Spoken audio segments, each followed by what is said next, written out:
अस्सलाम वालेकुम बेटा, उम्मीद है खैर खैरियत है, ठीक ठाक। ये सिर्फ यही बात कहना चाहूँगा कि उन्होंने अभी आपने क्रिकेट की दुनिया में भी कदम रखा है, आपने हम सब की दुआएं आपके साथ हैं। अल्लाह ताला आपसे बहुत अच्छी अच्छी परफॉर्मेंसेस करवाए और आप अपनी फैमिली को बहुत प्राउड फील कराएं। और आपने क्रिकेट को एंजॉय करना है, स्पेशली जब आपकी परफॉर्मेंस नहीं हो रही हो तब आपने ज़्यादा एंजॉय करना है और नेगेटिव चीज़ों को अपने करीब ना आने देना है। Stay positive. आपके पास आपका बड़ा भाई नसीम है वहाँ पे, उससे सीखते रहो, उससे समझते रहो कि मैंने ऑफ द फील्ड अपने आप को कैसे डिसिप्लिन रखना है। ऑफ द फील्ड डिसिप्लिन आपकी लाइफ के अंदर बहुत इंपॉर्टेंट है। आपकी क्रिकेट पे फोकस रहेगा और आप ज्यादा अरसा पाकिस्तान के लिए खेलोगे इंशाल्लाह। तो ऑल द बेस्ट।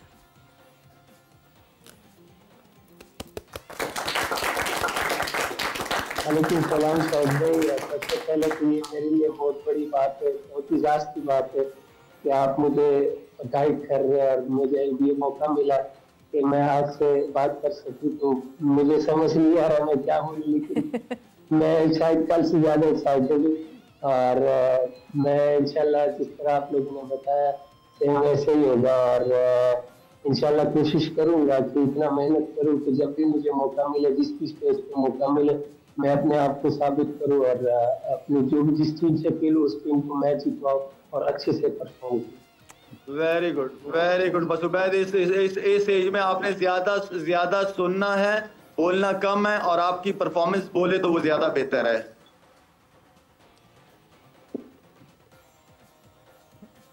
जी जी बिल्कुल, इंशाल्लाह सही है। पी जमीर साहब, आप हुनैन से भी सवाल पूछिए। हुनैन, अब आप तो एक उस बैंड में आ गए हो जहाँ अकमल ब्रदर्स, मोहम्मद ब्रदर्स और शाह ब्रदर्स हम देखते हैं कि आ गए हैं। इंग्लैंड में बेटसर्स हैं और चैपल्स उधर। ये मुझे बताओ कि आपको सबसे ज़्यादा किसने इंस्पायर किया है क्रिकेट के अंदर?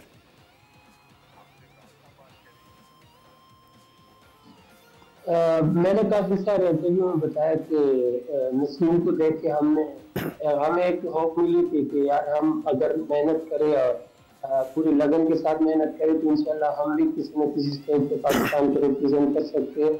और शुरू से जब हम टेप बॉल खेलते थे गाँव में, तो उस टाइम भी साथ खेलते थे, लेकिन इतना आइडिया नहीं था कि हमें ये पाकिस्तानी टीम के प्लेयर्स हम ऐसे इमेजिन भी नहीं कर सकते थे कि हम इनके साथ कभी बैठ सकते हैं, इनके साथ कभी बात कर सकते हैं। लेकिन जब से नसीम अंडर 19 और 16 पाकिस्तान खेला और फिर पाकिस्तान को रिप्रेजेंट किया, तो इस चीज ने हमें सबसे ज्यादा इंस्पायर किया कि हम क्योंकि जिस इलाके से हम है वहाँ पर क्रिकेट के लिए इतनी फैसिलिटीज नहीं है और न से कोई अकेडमीज है क्रिकेट के। तो जब नसीम आया और उसने क्रिकेट स्टार्ट की लाहौर में, और फिर उसने अंडर 19 और 16 में पाकिस्तान को रिप्रेजेंट किया और फिर पाकिस्तान के लिए खेला, तो सबसे ज़्यादा इस चीज़ ने हमें इंस्पायर किया कि अगर हम मेहनत करें तो इंशाल्लाह हम भी पाकिस्तान के लिए खेल सकते हैं और अच्छी लेवल की क्रिकेट खेल सकते हैं। तो सबसे ज़्यादा नसीम ने हमें इंस्पायर किया इस चीज़ में। अच्छा हुनैन, जब आप पहली विकेट की जैसे अभी बात हुई है काफ़ी, आपके जहन में क्या था उस वक्त का? आपने क्या सोचा? क्योंकि रॉय बहुत जारहाना अंदाज में खेल रहे थे, और क्या आपको कितना फ़र्क पड़ा या कितना फ़ायदा हुआ जो आप खेलते हुए आए फर्स्ट क्लास?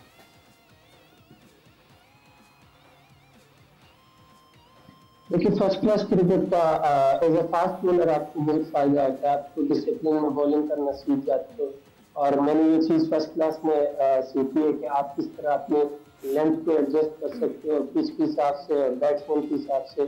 तो वो 4-डे cricket as a fast bowler आपको बहुत हेल्प करता है कि आप डिसिप्लिन कैसे रह सकते हो किसी भी कंडीशन में। 4-डे क्रिकेट मेरे ख्याल से आपको हर फॉर्मेट में बहुत हेल्प करता है, चाहे वनडे हो चाहे T20 हो, क्योंकि आप वहाँ पर आप में पेशेंस आ जाते हैं कि आपको किस तरह, अगर सारा दिन भी बॉलिंग करना पड़ जाए तो आप किस तरह एक ही लाइन और लेंथ से बॉलिंग कर सकते हैं। तो 4-डे काफी हेल्प किया मुझे फर्स्ट क्लास में, और वनडे ने मैं नेशनल T20 सब कुछ खेला। तो डोमेस्टिक इस सीजन ने मुझे बहुत हेल्प किया। और जब मैं मैच में खेल रहा था तो मुझे आइडिया था कि मेरा लेंथ है वो मुझे हेल्प करेगा इस पिच पे, क्योंकि कोचेज ने अजहर भाई है उन्होंने भी मुझे गाइड किया कि आपका जो लाइन है, लेंथ है और लाइन है, वो इस पिच के लिए बहुत जबरदस्त है। तो हमें उम्मीद है कि आप इस पिच पे अच्छी बॉलिंग करोगे। तो बस मैंने जस्ट अपने लेंथ पे बॉल किया, अल्लाह ने इज्जत दी। बिल्कुल जी, अल्लाह ही इज्जत देने वाला है। जाते जाते हुनैन एक चीज़, क्योंकि बहुत फरमाइश है इस बात की, लाला पश्तों में इसको गुड लक कह दीजिए हुनैन को प्लीज़।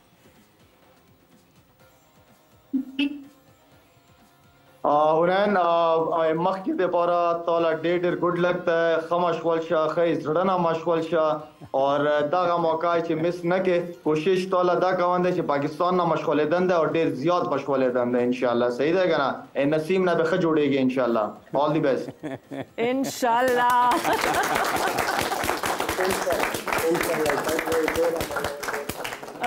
बिल्कुल जी, थैंक यू, शुक्रिया हुनैन। एंड मुझे तो सिर्फ लाला यही समझ आया कि हाँ जी जोड़ीदार बनना है नसीम का और गुड लक आपने कही है। मैं ब्रेक पर जा रही हूँ, ब्रेक से वापस आऊंगी तो आपसे पूछूंगी मुझे सही समझ आया कि नहीं आया आफ्टर दिस शॉर्ट ब्रेक।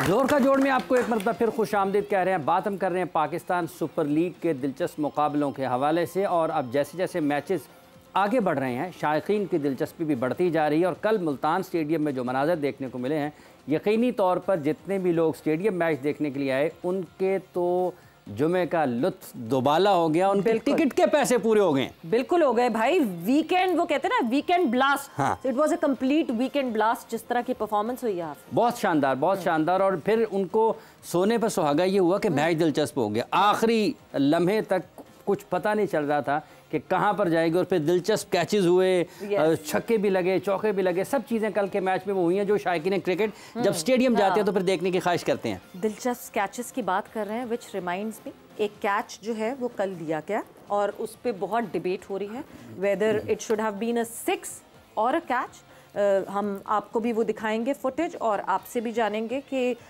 वो कैच है या 6 है और क्या पर्टिकुलरली रूल्स हैं रिगार्डिंग दैट।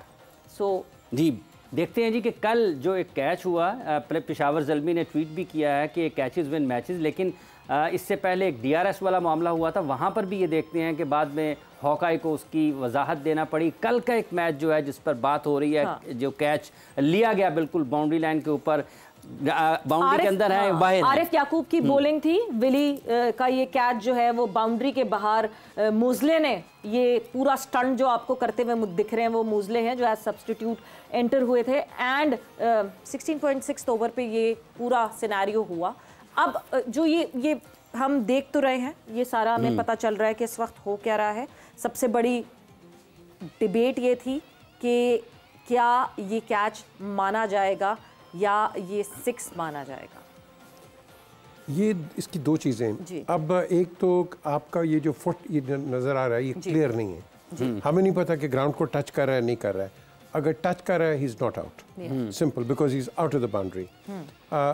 हवा में है और उसी तरीके से ये वापस बाउंड्री में जाता है, वो प्रोबेबिलिटी है, ठीक है, क्योंकि उसने टच नहीं किया। बट देन अगेन है टेक्निकलिटी जो रेस किया है ये डोमेन से तो बाहर है, बाउंड्री से तो बाहर है। बिल्कुल देखे ना, ये इसकी बड़ी, मैंने पहले जो बात की है, जब आप कैच पकड़ते हैं नीचे घास को लग जाए तो दैट्स नॉट आउट, बिकॉज घास is part of the ground, so that's not out. सब अब आप उसको किस तरह डिफाइन करेंगे, ये लॉज को इनको आई थिंक रिफ्रेम करना चाहिए। आपने बिल्कुल सही कहा हाफिज, वो क्या कहते हैं जो DRS से उन्होंने हॉकाई ने अपोलोजाइज उसका किया है, गलतियां होंगी, लेकिन I feel the final decision has to be with the umpire. अगर थर्ड अंपायर ये मिस्टेक कर रहा है तो जस्ट इमेजिन आपका परफेक्शन कहाँ गया। एग्जैक्टली और देखिए वो बिल्कुल टर्निंग पॉइंट बन सकता था, बिकॉज परसों वाले मैच में भी यही हुआ। It could have been the turning point अगर वहाँ पे डिसीजन डिफरेंट हो जाता। हम ज़रा लॉस के हिसाब से अगर बात करें, जो MCC रूल ऑफ लॉ है, जहाँ हम 33.2A की बात करते हैं कि fair catch, what is a fair catch. So fair catch में वो कहते हैं a catch will be fair only if in every case either the ball at any time और any fielder in contact with the ball is not grounded beyond the boundary before the catch is completed. अब ये एक बहुत important चीज, ये जो आपने technique, अब ये बहुत टेक्निकल है लोगों को। इफ इज नॉट ग्राउंडेड, जो मैंने पहले कहा आपको, उसका पैर ऊपर है और उसने छलांग लगाई हवा में, उसका पैर नहीं गया और कांटेक्ट हो गया और अंदर गया, तो देन इज आउट। लेकिन again he is out of the boundary. Yes, हाँ, At the first contact with the ball, he is already out of the boundary. He's already out of the boundary. Whether he's jumping or whether he's not absolutely. jumping, that should be null and void there. Correct, correct. अब ये जो चीज़ है, ये बड़ी ambiguity है इसके अंदर। वो कहते हैं कि आपने फेयर कैच पकड़ा है और आपका पैर बाहर नहीं है। हाँ। तो भाई बाहर नहीं है, लेकिन उसने पकड़ा तो बाहर से है ना, बाउंड्री के बाहर है। बिल्कुल, हम ये वो लूप एक दफा फिर से देखते रहेंगे बात करते करते। हम देखो ना, हम छिक्का किसको मारते हैं? हाँ। कि जो आपकी जो डोमेन है, हाँ, उसके अंदर तो छिक्का नहीं है ना, चौका है, चौका है। इधर भी गिरे चौका हो गया, इधर गिरेगा तो छिक्का है। तो अगर आप छिक्के में हवा में जाके पकड़ के और फिर आप वापस अंदर जा रहे हो, तो आपने गेंद को तो उसके डोमेन से बाहर पकड़ा है। तो आपके ख्याल में इसको नजरसानी होनी चाहिए कि अगर भले आप हवा में ही हैं लेकिन बाउंड्री से बाहर हैं। You have very very correct. आप इस चीज़ को आपने यू हैव टू देखो, जिस तरह आपकी क्रिकेट डेवलप कर रही है, बल्कि आपने एक सवाल बड़ा इंपॉर्टेंट किया था, आई डिडंट आंसर, उस पर भी आता हूँ। तो ये आपको ग्रेजुअली चेंज करना पड़ेगा। आप मॉडिफाई करते हैं लॉज को। आपने नहीं है 75 यार्ड्स की बाउंड्री है, कहीं 105 की 110 की कम है और एक तरफ ज़्यादा हो जाती है। सो आप उसको इवन कैसे कर सकते हो? फिर आपका मैच एक जगह टिल्ट हो जाता है। देखो ना, जो 6-3 इधर लेके खेलेगा वो 6-3 इधर तो नहीं लेके खेलेगा, शॉर्ट बाउंड्री। सो इसको आपको you have to work on it. But coming to that very important question before the break, आपके कोचेस जो है अब वो अपने आप को रीडिफाइन और रीडेवलप कर रहे हैं कि आपको 25-25, 30-30 के खेपे मिल जाएंगी। रादर जो आपने कहा कि बाबर 100 कर जाता था, पीछे कुछ नहीं करता था, तो बाकियों को तो मैच प्रैक्टिस ही नहीं मिलती थी। तो ये अब जो है, मैं समझता हूँ कोचेस ये कह रहे हैं कि आप कंसिस्टेंसी पे जाओ, don't hog the ground, just 25-30। और सोबर्स का भी यही था, क्विक बर्स्ट देना। T20 इज bursting out, बस आप आए, एक क्विक बर्स्ट दें। A quick burst of 30-35 runs would be enough for a batter move on and let other come and express themselves. That should be the key. That should be the case, and then that prepares you for the next game.